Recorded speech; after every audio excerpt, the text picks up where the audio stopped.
Hello, Writers Week. And my name is Alannah. We are St. John's Youth Theatre, and we've very kindly been asked to do a book review for you. And obviously, with COVID, we would have liked to have been all together in the theatre during this, but obviously, due to restrictions, we've had to resort to doing it online. So, what we've all done is we've all picked out our favourite books, and this will be like a book club like a virtual book club of sorts. So we've all picked our favorite books, and we're going to discuss the themes, characters, and plots, and basically why we like these books and why we think that other young people should read them. So the book I have chosen to review is called Member of the Family. It is a non-fiction book written by Diana Lake. She was actually the youngest member of the Manson family. For those of you who aren't familiar, the Manson family was a cult started by Charles Manson, which actually ran kind of through the entirety of the 60s, but the world only found out about them in 1969 after they'd committed some very atrocious murders. So the story of the book is essentially Diane describing her early life and certain kind of traumatic events that happened at the start of her life, which led to her having more of a counter-cultural upbringing, which then led to her meeting Charles Manson and making the decision to become one of his girls. And she was only 14 at the time when she joined. And overall, and I thought it was a very interesting book, because we only find out, through documentaries and looking online, we only find out so much about Charles Manson. But Diane talks about the person he was and how he was so kind to her at the start, but then towards the end, he was almost essentially trying to get rid of her in by whatever means necessary. So she talks kind of more in depth about life in the cult and how at the start it was all wonderful, and she was like, oh look, we're all so free and we don't care about anything. But then at the end she was like, oh, this was a bad decision, I should not have done this. So yeah, I'm absolutely fascinated with true crime. I have so many true crime books, and for me it was just a very interesting look into who Charles Manson was as a person. And yeah, overall I just really enjoyed the book. And for those of you who are into true crime and non-fiction, Member of the Family, absolutely amazing. I give it about 4.5 out of 5 stars. That sounds really interesting. It sounds so good. Is this the same Manson family that we see in Once Upon a Time in Hollywood? Yes, it is. Yeah. But obviously the events in Once Upon a Time in Hollywood are altered.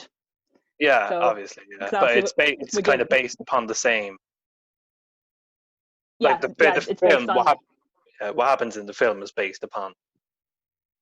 Yeah, some of the characters that we see, obviously in the film, when Brad Pitt's character goes to Span Ranch, some of the characters we see there are actual characters. Like one of them, I think she's only briefly seen, they call her Snake. I think one of the characters, like Snake, go see who's out there, and that is actually Diane Lake. Her nickname was Snake in the cult. So, and she's even said in an interview that when she watched that film, she said it was really weird kind of seeing herself portrayed, even if only for a few seconds. Oh yeah. But yeah, it is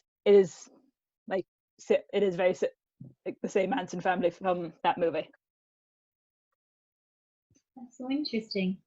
And why did you pick it for younger people? Is there a specific reason, or? Well, I wouldn't say for I'd say I'd probably recommend it for about 16 up.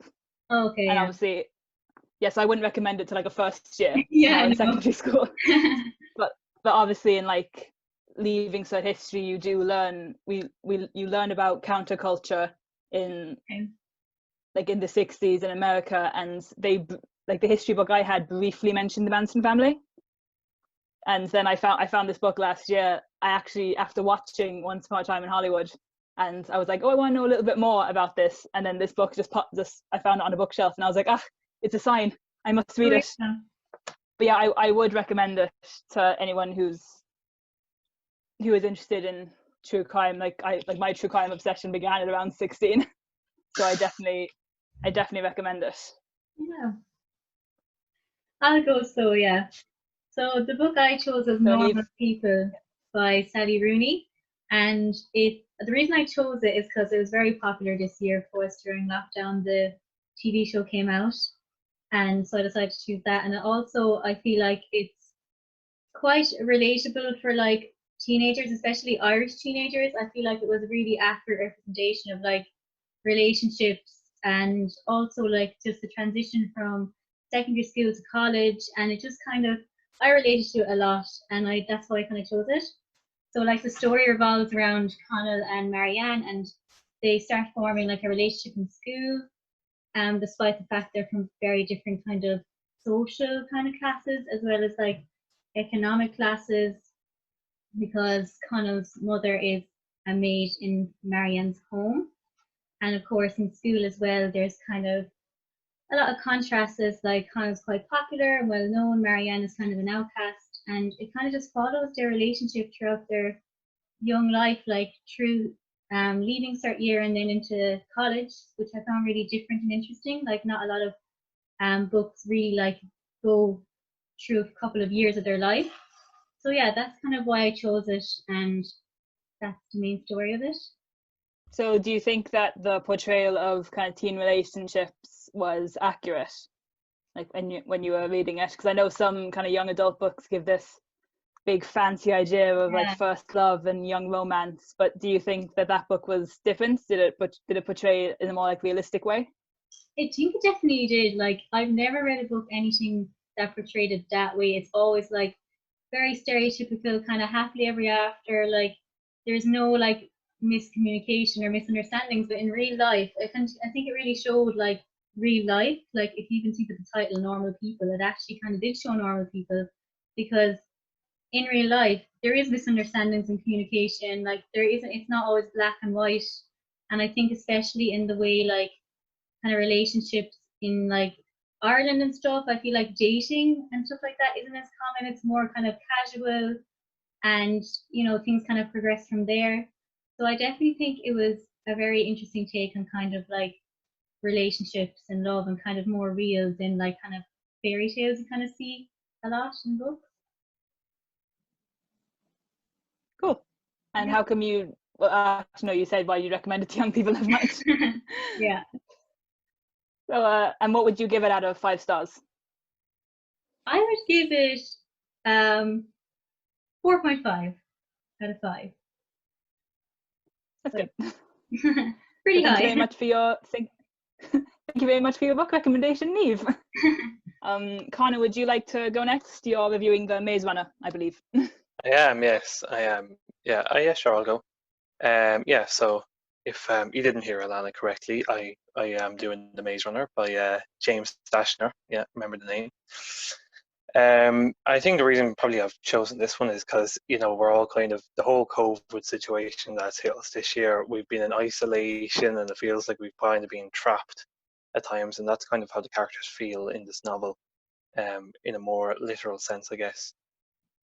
For those of you that haven't read it, it's basically a book about a boy. He's basically taken from the society that we know, and he's put into this. It's almost like a maze. It's like a new world outside a different dimension, is what it feels like. And he's there with maybe about 20 other lads that have undergone kind of the same kind of process. But it's really good because it's very psychological, I feel, and I don't think that people would kind of look at it that way, but that was kind of how I felt about it. The fact that you're trapped, they've been kind of, to an extent, their memory's been erased about a lot of things. Like it takes weeks for them to remember their name. They can't remember how they got here. They can't remember who their family is. It's quite like, when you take those kind of things into consideration, it really opens your eyes to how isolation and separation, that can actually really have that kind of mental effect. But I will say the book is really good. I feel like the pacing is perfect. It's kind of not too slow, but it's slow enough so that things, they develop naturally. Like one thing I loved about it was the relationships that develops naturally in the character.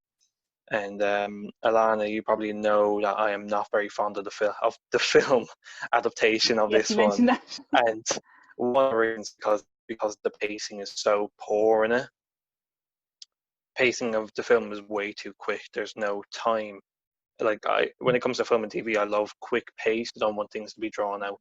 But if you compare the book and the film, the pacing of the film is too quick. There's no time for things to actually develop, and things are just coming at you kind of, oh, bang, bang, bang, bang, and you don't actually have the time to open up this world, which you do have in the book. Yeah, definitely. I feel like that's a lot of like film, like book adaptations, like film versions. Like they just don't delve into it the same way as the book, so it's never going to be as good, really. I feel.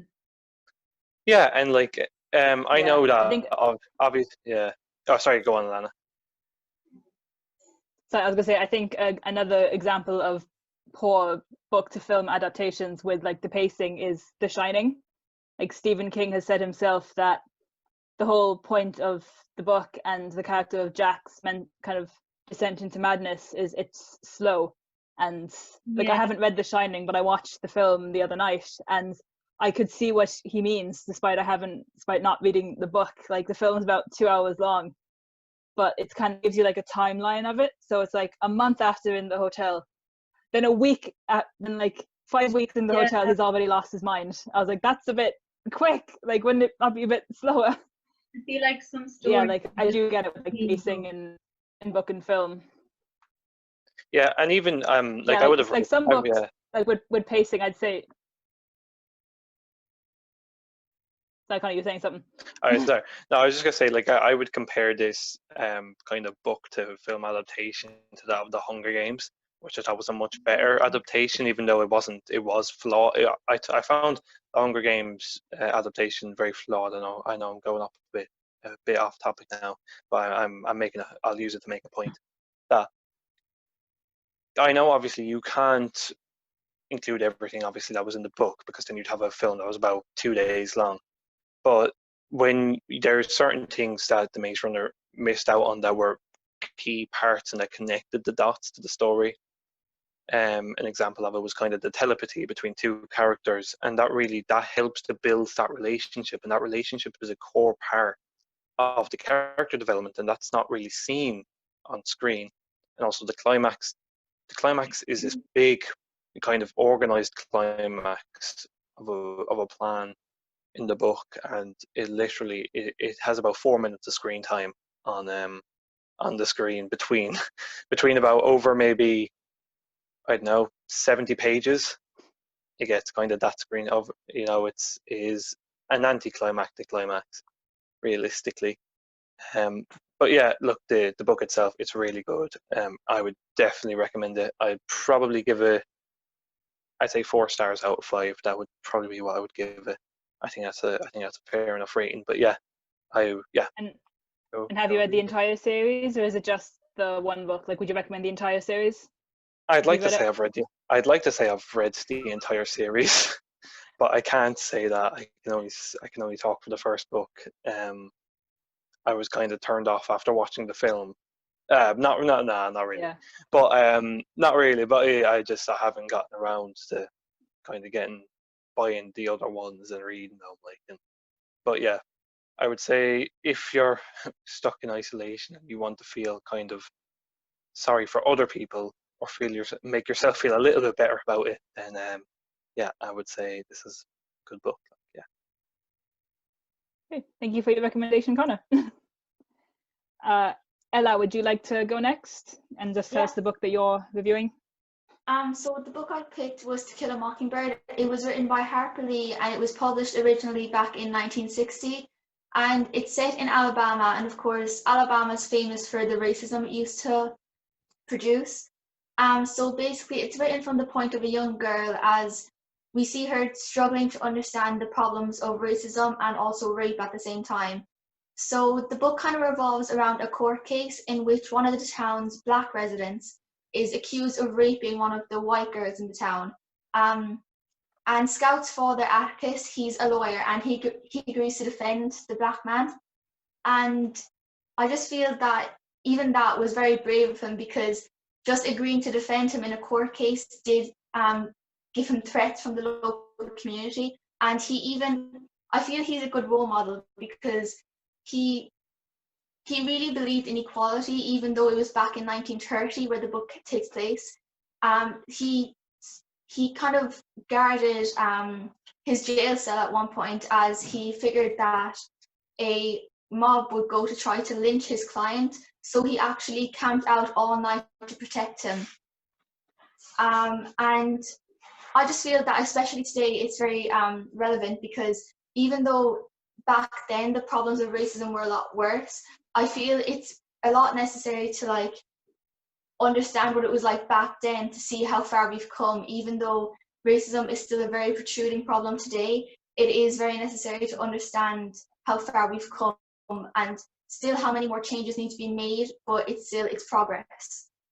And I chose to review it because it's one of my all-time classics, and I constantly find myself being drawn back to it. And even though it's set back in the 1930s, it's timeless, as we see a society that, even though it was almost 80 years ago, the principles followed by one of the families in it, they're fresh and liberated and open-minded for the time at hand. And it also beautifully shows like the phases of child growth, because it focuses in on 3 specific children, as we see them undergo the emotional and psychological changes as they began to grow into adolescence. And it is on number 1 on the list of novels recommended that you should read before you die. And to be honest, I completely agree with this, because even though it does take a good bit of time to read it and work your head around it, it is completely worth the time. And do you feel that the story in it, that the theme goes like deeper than just black versus white, and like, I don't want to say good versus evil. Yeah, I'll just say, well, do you think that the theme goes deeper than black versus white? And especially since the fact that it's told through like the eyes of a young child, do you think there's like a bit of innocence, like almost being ruined by the fact that the child's being exposed to all these issues in definitely, time? because we see even at the beginning she's really confused about how like why all this kind of stuff is happening. And it does go a lot further than just simple like white versus black, because even though that is what the book is based around, we see as Scout's father Atticus, he's trying to teach his children how you shouldn't judge people based off the pigmentation of their skin. And he was quite like an educated man for the time. Like, he believed in equality, which he was probably one of the only people who would believe that in Alabama at the time. So and he's particularly courageous as well. So I think that's very important, how the book portrays that, because it is very important to have courage in yourself, to be able to have independence and to have confidence to be able to stand up for what you believe in. Thank you very much for your recommendation. And what would you give it out of 5 stars? I would definitely say 4.5 out of 5. Thank you very much. And Aisling, last but not least, would you like to tell us about the book that you are reviewing? I chose to do The Hobbit, which is written in 1937 by J.R.R. Tolkien. Some people may have heard of it because it was also made into a movie series in 2012. It's set in a fictional universe where creatures, like goblins and dwarves and dragons exist. And it's basically about this hobbit, which is somewhat like a human, named Bilbo. And the story follows him on a quest to help a company of dwarves to reclaim their homeland that was stolen by a dragon. And the leader of the dwarves, Thorin, is the king, and that is his home, and that's where he's supposed to rule. And it's basically just about him trying to find, a way back to his home after losing his family. And I think when a lot of people hear about this, they probably think that it sounds childish and, it sounds like a kid's book. But it's recommended mainly to young adults and teenagers because of the strong message that it has and the extent of the literature.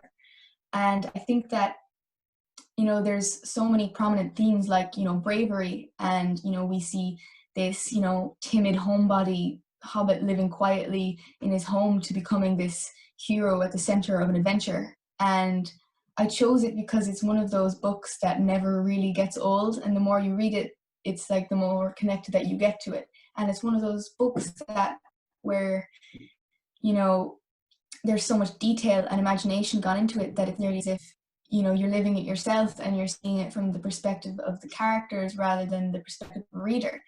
And I think that the story really teaches you that sometimes it's the journey that matters rather than the destination, and sometimes it's the little things in life that you should appreciate, and you know, those are sometimes even the strongest memories. So. And do you think that the book was a bit like ahead of its time with the amount of, like, with the creation of this world? Because I find that with the book War of the Worlds, like, it was published at like the start of the 20th century, yet the writer is describing technology that hasn't even been invented. Like this is in a time before radio, and he's describing these massive mechanical robotic fighting machines. So do you think that the book was like ahead of time in describing this kind of universe? Yeah, I think so, because, you know, we tend to forget that this book was written over 70 years ago, and there was so much detail and creativity gone into it. You know, this is a fictional world, but yet there's languages and there's culture and there's, you know, different places. And I think that Tolkien put so much detail into it, and it was a lot unlike many other books at that time, because, you know, there was so much creativity and imagination gone into it that it was so different. And what would you give it out of 5 stars? I would definitely give it 4, because, you know, sometimes maybe the creative side of things and the fictional side might not be for everybody, but I think that it's definitely a book that will remind you of a time when your parents used to read you bedtime stories. Okay, well, thank you so much for your recommendation, Aisling. Now, does anyone else have anything they want to discuss in books? Any other further questions for each other? No?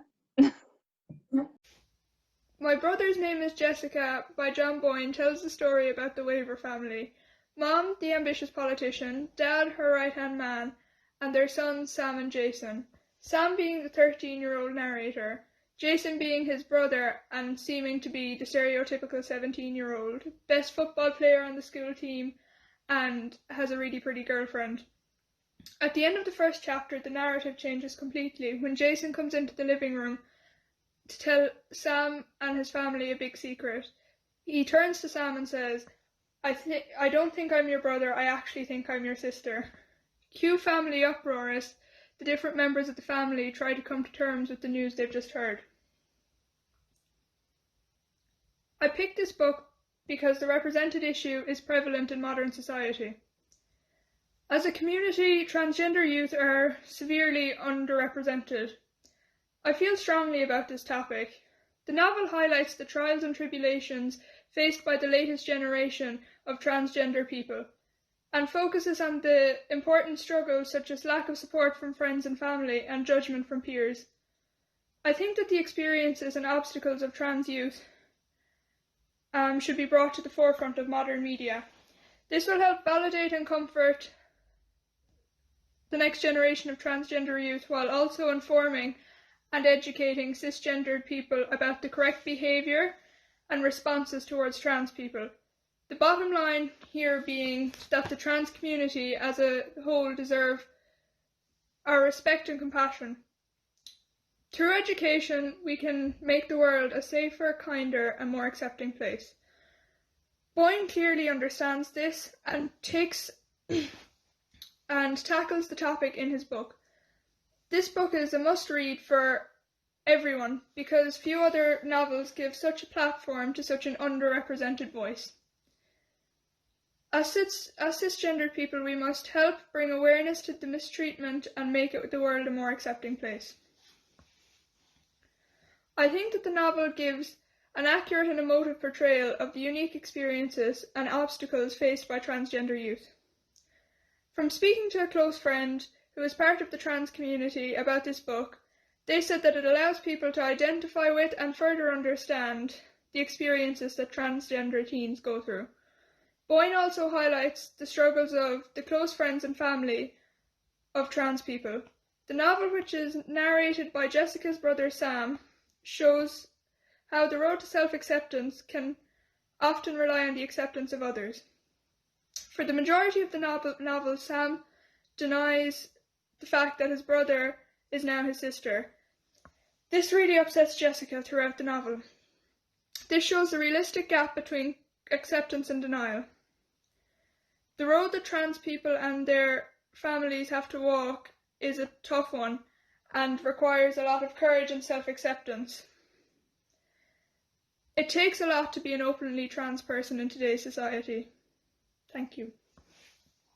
Thank you very much, all of you, for being involved in this, and thank you very much to Writers Week for inviting us. So thank you.